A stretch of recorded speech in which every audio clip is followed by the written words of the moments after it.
बहुत काम है। इस बार नवंबर का महीना है और इसमें 19 नवंबर बहुत इंपॉर्टेंट है क्योंकि सलील चौधरी साहब की सेंचुरी है। 100 वर्ष के हो जाते हैं, दुनिया से रुखसत हो चुकी है, संगीत तो पीछे छोड़ है ना।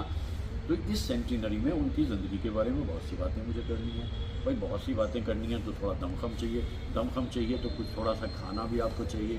तो ये जो है ना, भूखे भजन ना होए गोपाला, मुंह में डालो एक निवाला। तो मैं यहाँ आकर के पकौड़े खाऊंगा, साथ में कॉफ़ी पीऊँगा और इसके बाद तैयार होकर के अलग अलग जगहों पर जाऊँगा और सलील चौधरी साहब को याद करूँगा। भाई कमाल के म्यूज़िक डायरेक्टर और स्टोरी राइटर भी, और एक फिल्म डायरेक्ट भी की थी उन्होंने, पिंजरे के पंछी। तो ऑलराउंडर थे सलील चौधरी साहब। मैं उनके बारे में बातें शुरू करूँ, लेकिन उससे पहले कुछ खा लेते हैं और फिर आगे बढ़ते हैं। Thank you. अब ठीक था।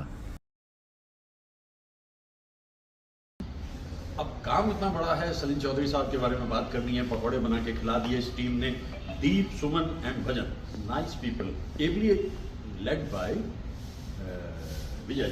सो it's a pleasure being here. नमस्ते सर। नमस्कार। नमस्ते। सो ये होता क्या है ना कि ये नौजवान जो है ना, काम तो ये करते हैं बहुत सारा जम के, और इतना इनको एहतराम नहीं मिल पाता।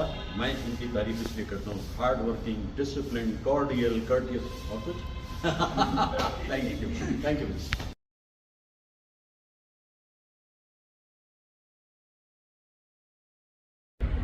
कितना बुजुर्ग होगा ये शजर, सोच के देखिए।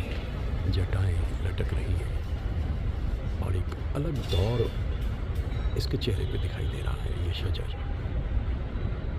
बरसों पुराना धीरे धीरे ख़त्म होते जा रहे हैं ये, और यूकलिप्टिस उग रहे हैं। यूकलिप्टिस की खास बात जानते हैं, सारा पानी सोख लेते हैं वो ज़मीन का और बंजर बना देते हैं। और ये दरख्त, ये धूप भी बचाते थे इंसान को धूप से, और छाया भी देते थे। ये एक सिंबल है उन बुज़ुर्गों का जो धीरे धीरे ख़त्म होते जा रहे हैं इस दुनिया से, और जिन्हें वो नहीं मिल रहा जो मिलना चाहिए। इस शजर को देखकर ये ख्याल आया, कहाँ से शुरू होता है, कहाँ तक जाता है ये शजर। और ये लटकती हुई जटाएं जैसे कोई ऋषि मुनि होता है, समाधि में हो ये शजर।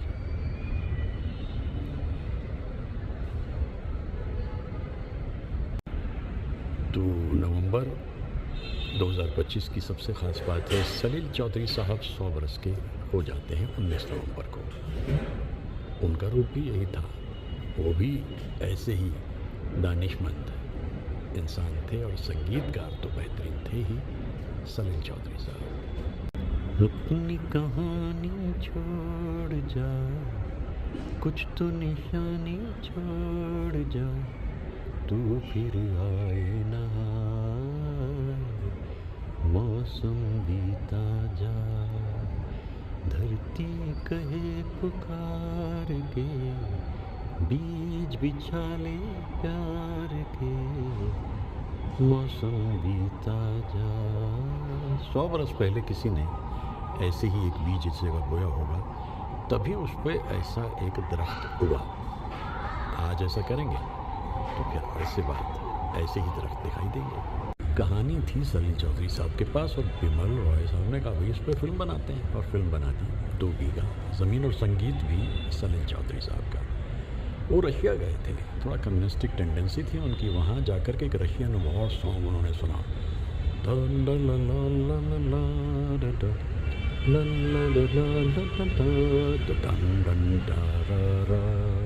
और इसी पे ये गीत बना दिया उन्होंने। ईमानदारी से कहा भी कि भाई ये मैंने कहीं सुना था, वॉर सॉन्ग था ये, तो उस पर मैंने गीत बनाया। धरती कहे पुकार के, बीज बिछा ले प्यार के। कहाँ रह गए वैसे ईमानदार लोग, पूरी की पूरी उठा करके कॉपी कर देते हैं, उसके बाद एक्नॉलेज तक नहीं करते। वाह भाई आज के दौर के संगीतकार हो। वैसे कॉपी उस ज़माने में भी होती थी, लेकिन नफासत से होती थी, लताफत से होती थी। वो दिन क्या बीते, दुनिया ही बदल गई हिंदी फिल्म्स की। और मैं पीछे झांक कर देखता हूँ तो मुझे बस ऐसे ही दौर, ऐसे ही लोग, ऐसे ही गीत याद आते हैं। बिमल दा का जब मिल गया अप्रूवल 2 बीघा ज़मीन के ज़रिए, तो सलील दा भी समझने लग गए कि अब अपना भविष्य काफ़ी मधुर है आगे आगे। और इतने में राज कपूर ने कहा, भाई मैं एक बांग्ला फिल्म का हिंदी रूपांतर बनाना चाहता हूँ, सलील दा आ जाइए। वो फिल्म थी जागते रहो। अच्छा, अब एक बार किस्मत का कुछ इस तरीके से हिसाब है कि जब ये खुलती है किस्मत तो बस फिर खुलती है। और राज कपूर ने जब ये फिल्म ली और इसमें सलील दा को लिया, तो सलील दा ने अपने तरीके से अलग अलग धुनों में जो बना करके कमाल किया, वो देखते ही बनता है। मुकेश साहब, जिंदगी ख्वाब है, ख्वाब में झूठ क्या, और भला सच है क्या, सब सच है।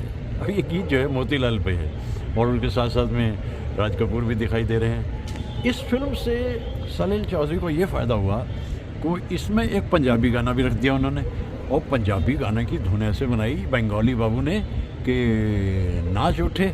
भांगड़ा करने वाले बंदे जो थे वो पूरे के पूरे कहने लगे, भाई ये गाना तो बहुत कमाल है। लेकिन जो आइसिंग ऑन द केक है वो है जागो मोहन प्यारे, जागो नवयुग चूमे नैन तिहारे, जागो जागो मोहन प्यार। ये गीत बहुत ही खूबसूरत अंदाज में लता जी ने गाया, लेकिन बैकग्राउंड में कुछ चल रहा था। जो चल रहा था वो ये कि राज कपूर और नरगिस अपने रिश्तों के आखिरी दौर में आ गए थे, और इस गीत के ऊपर पिक्चराइज तो ये नरगिस पे है, लेकिन ये जाहिर हो गया था कि इसके बाद नरगिस आरके में काम नहीं करेंगी। आरके में काम ही नहीं बल्कि वो राज कपूर की ज़िंदगी से भी चली गई। और जागते रहो की अहमियत ये है, और ऐसे खूबसूरत अंदाज में सलील दा ने इसमें काम किया। और अब फिल्म इंडस्ट्री इस बात को समझ चुकी है कि ये एक अनोखे और अनूठे संगीतकार हैं जिनमें इतना भरा हुआ है संगीत कि किसी तरह का आप उन्हें कहिए गीत वो बना देंगे। तो ये जो रंग बदलती है ज़िंदगी, आहिस्ता आहिस्ता ही सही, लेकिन रंग बदलती ज़रूर है। कभी स्याह काला बादल दिखाई देता है, कभी एकदम एक धमक टूट के जैसे बिखर गई होती है ऐसे दिखाई देता है। तो सलील चौधरी साहब की सेंटिनरी पे वो तो 19 नवंबर को है, और मैं पहले ही उनके बारे में बहुत सी बातें बोलना शुरू कर देता हूँ, क्योंकि पीछे भी हमने बहुत सारे कलाकारों की सेंटिनरी को मनाया है। अब सलील दा चूज़ी बहुत थे, मतलब ऐसे नहीं है कि कोई सी फिल्म ले ली। अक्सर आजकल के ज़माने में आप देखते हैं ना कि अगर किसी संगीतकार की कोई फिल्म हिट होगी तो उसके बाद 12, 14, 16, 20 फिल्म वो साइन कर लेता है। अब आप समझिए कि उसमें संगीत क्या रहेगा जब इतनी फिल्म साइन करेगा। सेलेक्टिव, बहुत सेलेक्टिव थे। कानू राय उनके साथ होते थे, और वो जब चाहते थे उनका मन वो दत्ताराम जी को भी बुला लेते थे, और वो फर्नांडिस साहब को भी बुला लेते थे, सेबेस्टियन साहब को। ये बिरादरी सी थी उस ज़माने के म्यूजिशियंस की आपस में, जिसकी जहाँ ज़रूरत है वो वहाँ आकर के काम कर देता था। तो बातें करते करते सलील दा के बारे में मुझे ये महसूस हुआ कि जागते रहो एक टर्निंग पॉइंट है। अगर 2 बीघा ज़मीन शुरुआत है तो उस पर कंसोलिडेट होता है जागते रहो के ज़रिए। और अब कोई बड़ी पिक्चर का इंतज़ार है सलील दा को, और बड़ी पिक्चर ने भी आने में देर नहीं लगाई, क्योंकि पूरी फिल्म इंडस्ट्री में ये फैल गया था कि सलील दा अद्भुत, अनोखे, अनमोल संगीतकार हैं।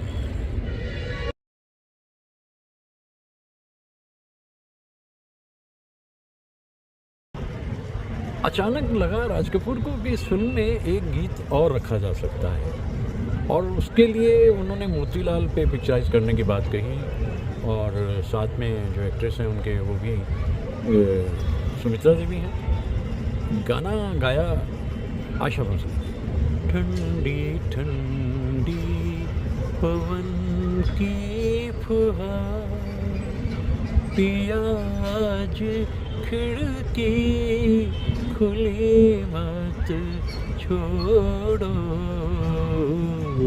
दरअसल इस फिल्म की खासियत ये थी कि इसमें पेस बहुत था, ये भागी जा रही थी फिल्म एकदम से, क्योंकि ये एक अलग सी कहानी थी। और इसमें गीत जो रखे गए थे वो ख़ास तौर से एक ही गीत ढंग का, जिसे हम कह सकते हैं कि ज़िंदगी ख्वाब है, जो मुकेश साहब ने गाया, वो बहुत ही कमाल का गीत था। और लेकिन हिंदी फिल्म्स में अगर गीत नहीं होंगे तो फिर प्रोड्यूसर डायरेक्टर को ये लगता है कि पता नहीं बात बने ना बने। तो ये दूसरा मुकाम जो उनके ज़िंदगी में आया, ये दूसरा पड़ाव जो उनकी ज़िंदगी में आया, जागते रहो, इससे उन्हें बहुत फ़ायदा हुआ, क्योंकि अब देखने लगे थे बाकी प्रोड्यूसर डायरेक्टर भी उनकी तरफ। लेकिन बिमल दा भूले नहीं सलील चौधरी को। 2 बीघा ज़मीन में जो कमाल उन्होंने करके दिखाया था। अगली फिल्म बनाने की जो तैयारी कर रहे हैं बिमल रॉय, वो सोच रहे हैं क्या करें। तो इतने में ऋत्विक घटक, भाई अपने ढंग के अनोखे ही इंसान थे वो भी, उन्होंने बिमल दा क्या फिल्में आप बनाते रहते हो, आप मेरे पास एक कहानी है और उस कहानी पे आप फिल्म बनाओ तो आपको मालूम होगा ये फिल्म क्या होगी। तो बिमल दा ने कहा कि चलो भाई सुना दो वो कहानी कौन सी है। और ऋत्विक घटक की वो कहानी, उसकी इतनी लेयर्स हैं, उसमें इतने घुमाव हैं, उसमें इतने पड़ाव हैं, उसमें इतने मोड़ हैं कि वाकई बिमल रॉय ने कहा कि चलो ठीक है, तुम्हारी बात को मानते हुए इस फिल्म को हम बनाने के लिए तैयार हैं, लेकिन हम इसे बड़े लार्ज स्केल पे बनाएंगे। और लार्ज स्केल पे बनाने का मतलब हुआ इसमें दिलीप कुमार होंगे और इसमें होंगे वैजंती माला, और प्राण साहब भी धीरे धीरे जगह बना रहे थे। प्राण साहब भी इसमें मौजूद रहेंगे, लेकिन इसमें संगीत तो सलील चौधरी का रहेगा और गीत लिखेंगे शैलेंद्र, और फिल्म का नाम होगा मधुमती।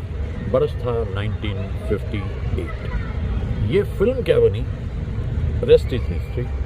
सभी को इस फिल्म से बेहद फ़ायदा हुआ और इस फिल्म का संगीत तो अनोखा और अनूठा था।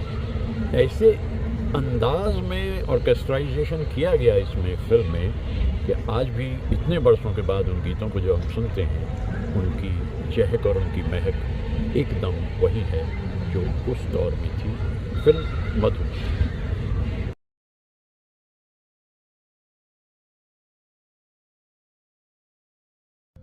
अच्छी खासी मेहनत करते रहे सलील चौधरी साहब, और 1953 की 2 बीघा ज़मीन और फिर 56 की 1956 की जागते रहो। अब फिल्म इंडस्ट्री ने जान लिया कि ये संगीतकार अपने ढंग के अनोखे हैं। अब बिमल दा सोच रहे हैं मैं क्या बनाऊं, क्योंकि 1955 में देवदास उन्होंने बनाई थी। आर्टिस्टिकली लोगों ने बहुत पसंद किया, लेकिन फाइनेंशियली इतना उनको फायदा नहीं हुआ। अब वो सोच रहे थे कि क्या किया जाए। इतने में ऋत्विक घटक साहब ने कहा, जो जाने पहचाने एक दीवाने जुनूनी इंसान थे फिल्म इंडस्ट्री के, अरे बिमल दा क्या करते रहते हो, एक स्टोरी है मेरे पास, उस पर फिल्म बनाओ। बिमल दा ने स्टोरी को सुना, वो तो अचंभित हो गए। अरे हाँ बिल्कुल, इस पर फिल्म बनाएंगे। ए ऋषिदा एडिटिंग के लिए तैयार हो जाओ, दिलीप गुप्ते सिनेमेटोग्राफी के लिए तैयार हो जाओ, और राजेंद्र सिंह बेदी साहब डायलॉग के लिए तैयार हो जाओ। फिल्म में काम करेंगे दिलीप कुमार, प्राण, वैजंती माला और जॉनी वॉकर, और बाकी बहुत सारे एक्टर। जयंत साहब का बड़ा पावरफुल रोल है।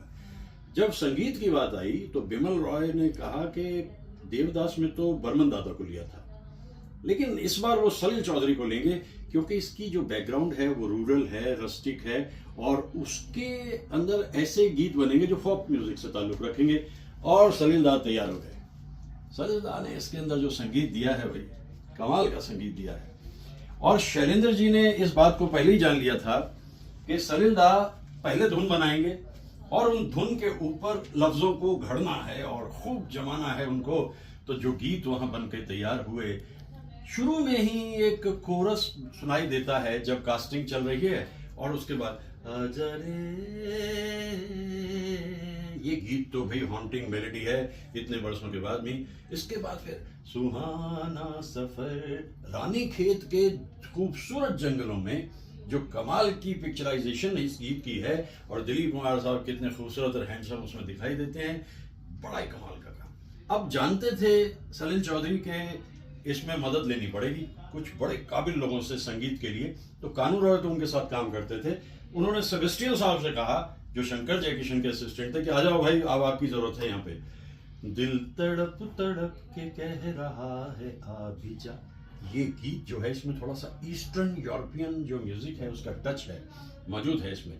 और मन्ना दा को लता जी के साथ में जो ड्यूएट दिए, वो तो कमाल है भाई।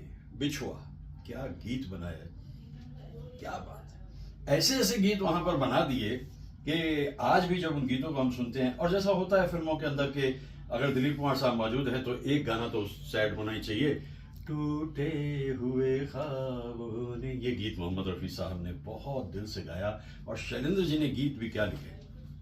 उस जमाने की फिल्म्स में एक बात देखी जाती थी कि कॉमिक रिलीफ के लिए कॉमेडियन की जरूरत पड़ती थी, तो उन्होंने जॉनी वॉकर को इसमें लिया और अच्छा खासा काम जॉनी वॉकर ने उसमें किया, और जंगल में मोर नाचा ये गीत भी शैलेंद्र जी ने जॉनी वॉकर के लिए लिख दिया। इस फिल्म के संगीत की खूबसूरती ये है कि सलील दार को तो ये उम्मीद नहीं थी कि इतना कमर्शियल दुनिया है चारों तरफ। जब इनामों की बौछार पड़ी, बरसात पड़ी, तो उसमें पुरस्कार संगीतकार का जो है वो सलील चौधरी साहब के हिस्से आया, तो सबको बड़ी खुशी हुई कि देखिए एटलीस्ट उनको उनके टैलेंट के मुताबिक काम मिल गया। तो ये फिल्म मधुमती एक टर्निंग पॉइंट है सलील दार की जिंदगी में, लेकिन थोड़ा सा कम्युनिस्टिक माइंड है और थोड़ा सा आगे बढ़ कर के काम मांगने की बात उनमें कभी थी नहीं, खुददार इंसान थे बहुत ज्यादा। तो उन्होंने इसके बाद में इतने बड़े लेवल की तो कोई फिल्म उनको सारे करियर में नहीं मिली। मैं जितना उनका लिस्ट देखता हूँ, उनकी जो फिल्म्स होती थी वो थोड़ा सा ऑफ बीट होती थी और संगीत उसमें हमेशा ही कमाल होता था। और गीतकारों की बात करें तो शैलेंद्र जी और योगेश गौड़, बाद में चल के योगेश गौड़ के साथ बड़े अच्छे गीत बनाए उन्होंने। तो सलील चौधरी साहब की बात कर रहा हूँ, उनकी सेंटिनरी के बारे में बात करते करते ये याद आता है कि उनका ऑर्केस्ट्रा जो होता था वो लिमिटेड एडिशन में रहता था। ऐसा नहीं कि शंकर जयकिशन के 160 जो म्यूजिशियंस हैं, ऐसा नहीं था। वो क्या करते थे, उस जगह जिस जगह किसी एक इंस्ट्रूमेंट की जरूरत है, इसीलिए तो उन्होंने सेबेस्टियन साहब को बुलाया, क्योंकि सेबेस्टियन जो थे वो शंकर जयकिशन के अरेंजर थे।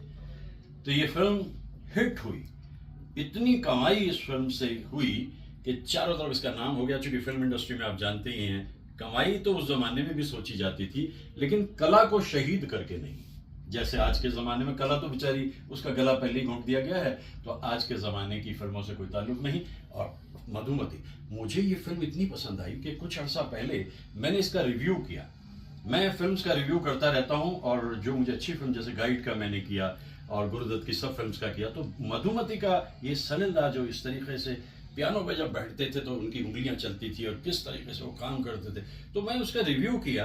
वो रिव्यू काफ़ी जो मेरे दोस्त हैं उन्होंने कहा भाई बड़ी अच्छी गहराई से, क्योंकि इसकी लेयर्स है फिल्म की, 1 2 3 वैजंती माला तो 3 जगह पे दिखाई देती हैं, और दिलीप साहब भी 2 जगह पे दिखाई देते। भाई मैं इसकी एडिटिंग का भी कमाल मानता हूँ, और ऋषिकेश मुखर्जी साहब ने जाहिर कर दिया कि अपने प्रिंसिपल यानी बिमल रॉय के बाद वो हेडमास्टर के रूप में उस स्कूल ऑफ थॉट को संभाले रखेंगे, जो अपने ढंग से एक अनोखा रूप था।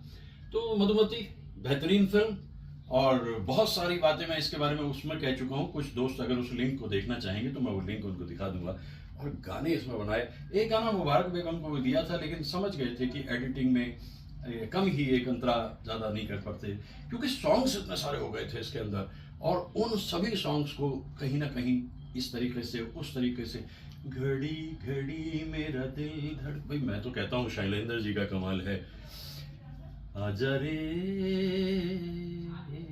पंथ निहार, भाई प्रदीप जी और भरत व्यास जी से हिंदी के शब्द हमने कब से रही, पंथ निहार, पंथ निहार, इतने खूबसूरत अंदाज में शैलेंद्र जी ने जोड़ा है इसमें कि हम लुत्फ आ जाता है। इस गीत को हम कितनी ही बार सुनते हैं, और इसके बाद के कुछ गीतों का जिक्र भी मैं करूंगा, लेकिन मधुमती तो अपने आप में एक हाईलाइट है। और इसके बाद कुछ और गीतों का जिक्र करते हुए हम एक पूरी स्वरांजलि जो है वो सलील चौधरी साहब को दे देते हैं, क्योंकि बस ये आ गया ना 19 नवंबर, ये आ गया 19 नवंबर।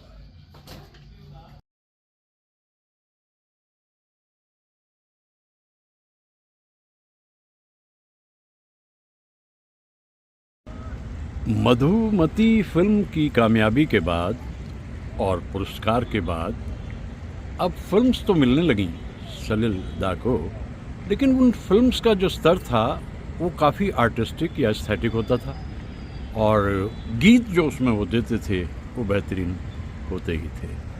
अब जैसे मन्ना दा, है मेरे प्यारे वतन, है मेरे बिछड़े चमन, तुझ पे दिल कुर्बान। इतनी गहरी आवाज़, लेकिन इससे भी गहरी आवाज़ हेमंता की।